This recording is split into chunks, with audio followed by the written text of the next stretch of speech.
kita kan mau ini ya Bu Rida ya, mau mencoba supervisi akademik. Nah sebelum memulai observasi pembelajaran, ada beberapa hal yang mau saya tanyakan sama Bu Rida.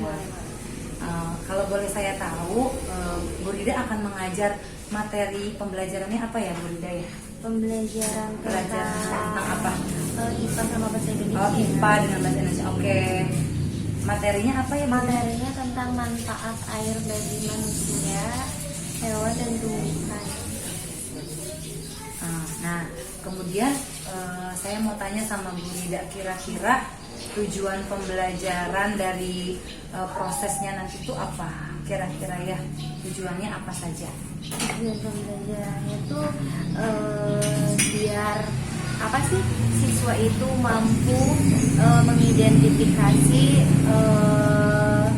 siswa mampu menyebutkan peristiwa-peristiwa pada teks non fiksi. Oke. Terus siswa mampu mengidentifikasi manfaat air bagi manusia, tumbuhan, dan hewan. Terus siswa juga mampu berdiskusi, membuat peta pikiran yang berhubungan sama materi itu, yang manfaat air bagi hewan dan tumbuhan dan manusia itu. Berarti ada 3 tujuan pembelajaran yang akan dicapai dalam pembelajaran. Nah, kira-kira dari pembelajaran itu Bu Rida itu akan punya titik pengembangannya di mana ya? Ingin mengembangkan kemampuan anak yang mana? Kemampuan anak lebih ke itu sih ya, lebih ke kemampuan anak untuk dapat memecahkan masalah dengan cara berdiskusi kelompok gitu. Biar anak-anak tuh tidak apa ya, istilahnya tuh tidak mempunyai sifat individualis lah. Jadi merasa apa yang dia pikirkan, apa yang dia pengetahuan yang dia menurut menurut saya benar nih, menurut yang lain tapi tidak didengarkan gitu. Jadi lebih ke apa ya, lebih bisa menghargai pendapat orang lain lah dengan cara kita bikin kelompok dengan berdiskusi itu. Sharing lah ya sama temennya. Jadi titik pengembangannya adalah berdiskusi supaya anak-anak bisa menghargai pendapat orang lain. Oke, siap. Kemudian pasti Bu Rida sudah menyiapkan berbagai macam strategi, media dan segala macamnya. Kira-kira supaya tujuannya tercapai, pengembangannya juga tercapai, Bu Rida menyiapkan strateginya seperti apa ya Bu Rida? Kurang lebih kayak kita cari-cari video di YouTube gitu ya, yang menarik gitu, yang sekiranya ini dapat dimengerti oleh anak, ini bisa membuat anak nontonnya juga seru ya kayak gini gitu. Video di YouTube, terus infoku buat di kelas, buat bareng-bareng nonton, terus kayak kita cari-cari video ice breaking juga buat anak-anak tuh dilihat lah gitu konsentrasinya, atau nggak bosen, biar nggak jenuh gitu. Biar nggak jenuh. Oke. Berarti Bu Rida sudah sangat menyiapkan strateginya supaya semuanya tercapai. Tinggal besok kita mulai observasi di kelas ya Bu Rida ya. Mudah-mudahan nanti lancar, anak-anak juga sehat semuanya. Kita tunggu besok ya Bu Rida ya. Oke, ditunggu besok ya, nanti masuk aja ke kelas. Tunggu ya Bu. Iya, terima kasih Bu Rida. Assalamualaikum. Waalaikumsalam.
bersih nyaman, yang bersih nyaman Bu. Oh, menurut Ferdi katanya kalau lingkungan tidak bersih tidak nyaman dan kalau lingkungan bersih itu nyaman. Maksudnya begitu. Oh, ada tanggapan lain? Ya. Apa tanggapan Sahla? Apa pentingnya lingkungan?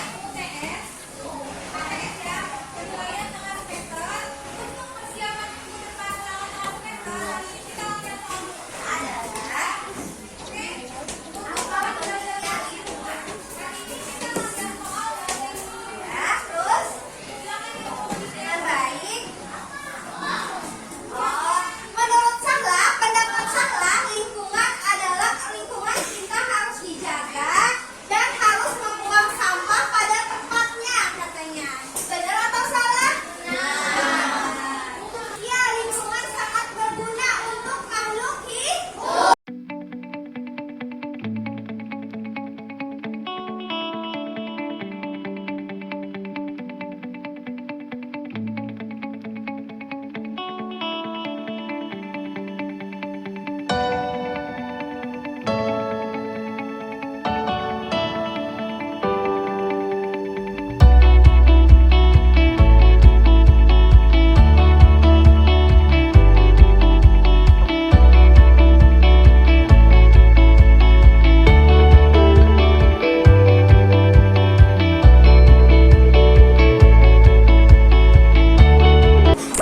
Ya, kalian tunduk tegak, tunduk tegak.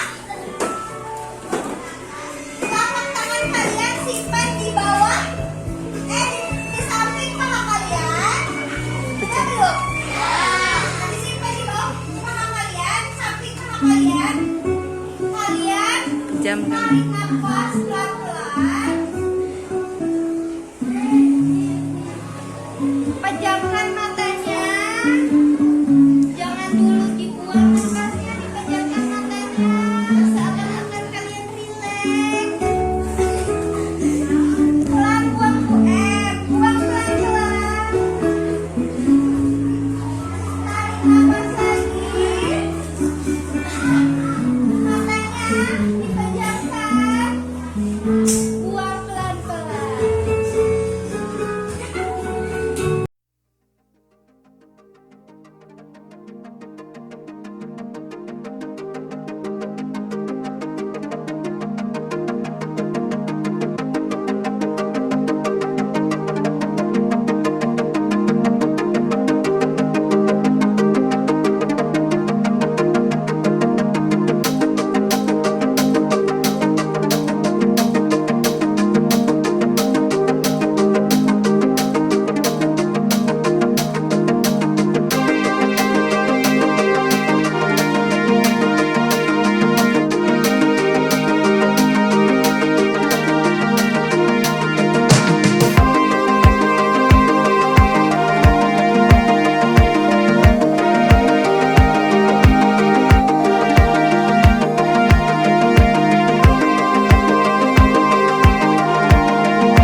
belajar sambil bermain gitu ya, banyak kayak anak-anak tuh lebih relax aja belajarnya. Oh iya.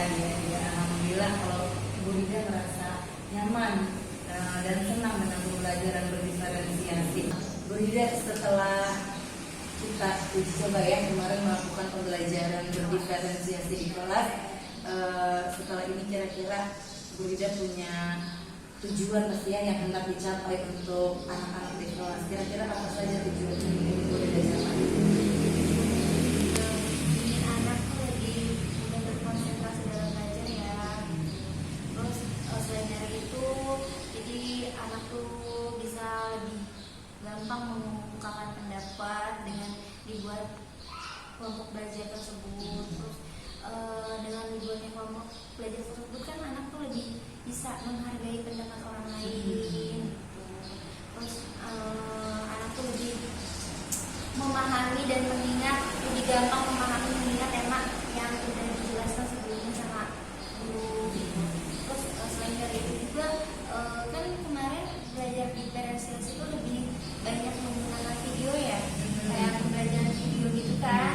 Nah itu juga dari belajar menggunakan video tersebut bisa lebih jelas ya pembelajaran ke anakku gitu, lebih jelas, bukan hanya lebih jelas gitu tuh kayak menarik anak tuh untuk semangat dalam belajar karena karena ya ada tontonan itu Yang mereka suka ya, gitu ya, mereka suka menarik. contoh karena lebih jelas gitu, mereka ini lebih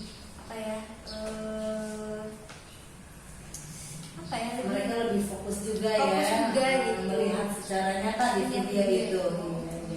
Dan kita mereka juga lebih gampang mengingat kalau langsung lihat ke video pembelajaran gitu, beda dengan belajar seperti biasa pada umumnya gitu. Iya, alhamdulillah ya Bu Rida ya, setelah kita uji coba ternyata Bu Rida punya tujuan yang lebih spesifik. Nah, kalau saya boleh tahu nih Bu Rida, selama proses pembelajaran apa sih hal-hal yang paling menyenangkan atau mungkin ada kesulitan yang Bu Rida rasakan selama proses pembelajaran itu? Intinya sih kalau untuk hal yang menyenangkan terlalu banyak ya. Hal yang menyenangkannya dari pembelajaran diferensi itu Sih. diferensiasi itu. Tapi untuk kesulitannya ya ada juga sih beberapa ada kesulitan. Apa Bu Rida kira-kira kesulitan selama proses itu? Kesulitannya kurang lebih kayak itu ya, mengkondisikan anak-anak ya terhadap media dan bahan ajar yang diberikan gitu, tugas yang diberikan kepada anak-anak itu anak-anak tuh harus lebih menyesuaikan lagi gitu. Oh iya, karena di kelompok-kelompokan Iya. gitu. Biasanya kan belajar kayak individual gitu kan, Hmm. masing-masing di mejanya. Kan sekarang ini kayak buat kelompok gitu. Sesuai dengan minat mereka ya. Kayak sesuai dengan minat mereka. Nah, kira-kira setelah Bu Rida melaksanakan pembelajaran dan menemukan ternyata ada satu titik sedikit kesulitan gitu ya, atau tantangan buat Bu Rida, kira-kira Bu Rida menemukan solusinya tidak? Kira-kira apa ya supaya Bu Rida bisa melakukan pembelajarannya dengan lebih baik? Lebih ke itu sih lebih teliti lagi dalam pemetaan minat sesuai dengan karakter anak sih ya. Oh, iya, Daripada betul. biar pembelajaran juga sesuai dengan semestinya gitu, maksudnya biar jelas kepada apa yang kita sampaikan kepada anak. Terus pasti Bu Rida tadi karena merasa senang, pasti merasa pembelajaran diferensiasi ini adalah pembelajaran yang menarik ya Bu Rida ya. Tadi kesulitannya juga sudah Bu Rida utarakan, dan alhamdulillah Bu Rida juga sudah menemukan solusinya. Kira-kira untuk kedepannya Bu Rida itu akan mengembangkan apa lagi, pengembangan apa lagi yang akan terus dikembangkan di kelas sesuai dengan pembelajaran berdiferensiasi. Kayak lebih banyak belajar lagi, cari tahu ya tentang apa sih itu pembelajaran diferensiasi itu gitu. Dengan banyak baca atau lihat contoh-contoh di YouTube banyak gitu, atau sharing dengan teman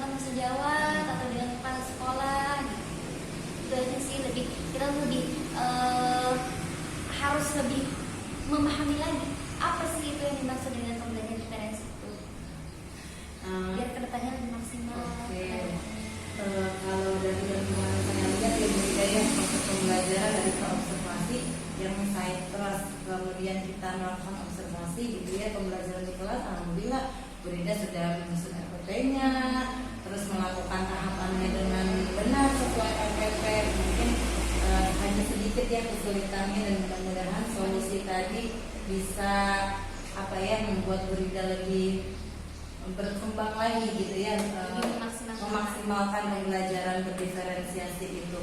Nah kira-kira kapan ya Bu Rida akan mulai melakukan perbaikan dan pengembangan pembelajaran itu? Mungkin minggu depan ya, setelah sekarang kan lagi PPU nih kelas 6. Minggu depan setelah PPU mungkin akan belajar seperti biasa di kelas mungkin. Nah di situ saya akan coba menerapkan pembelajaran diferensiasi itu, karena itu pembelajaran apa ya, kayak strategi pembelajaran menurut saya hal yang baru untuk saya dan untuk anak-anak gitu. Jadi harus apa ya, harus benar-benar terkoordinasi dengan tepat kepada anak-anaknya itu gitu. Persiapannya harus lebih baik gitu, apa aja harus dipersiapkan sesuaikan dengan minat dan karakter anak gitu. Ya, baik Bu Rida, berarti nanti insya Allah minggu depan ya mulai lagi terus dilaksanakan setelah PPU. Mudah-mudahan setelah kita melakukan pasca observasi ini Bu Rida sudah menggali ya kesulitannya apa, solusinya juga sudah kita dapatkan. Mudah-mudahan nanti pembelajaran di minggu depan bisa lebih maksimal, anak-anak juga lebih senang, Bu Rida juga lebih nyaman dengan pembelajaran berdiferensiasi, dan pastinya mudah-mudahan pembelajaran terus berpihak kepada murid. Terima kasih banyak ya Bu Rida ya. Semoga nanti kedepannya lancar terus. Nanti saya juga penasaran ya setelah ke depan kita terus berkomunikasi ya, biar Sharing lagi ya apa sharing lagi. kesulitannya. Jadi apapun misalnya saya menemukan kesulitan di kelas atau Bu Rida, nanti kita sharing lagi dengan teman-teman Ya, yang lain juga. mencari solusi yang terbaik. Iya, terima kasih banyak Bu Rida. Sehat selalu. Assalamualaikum.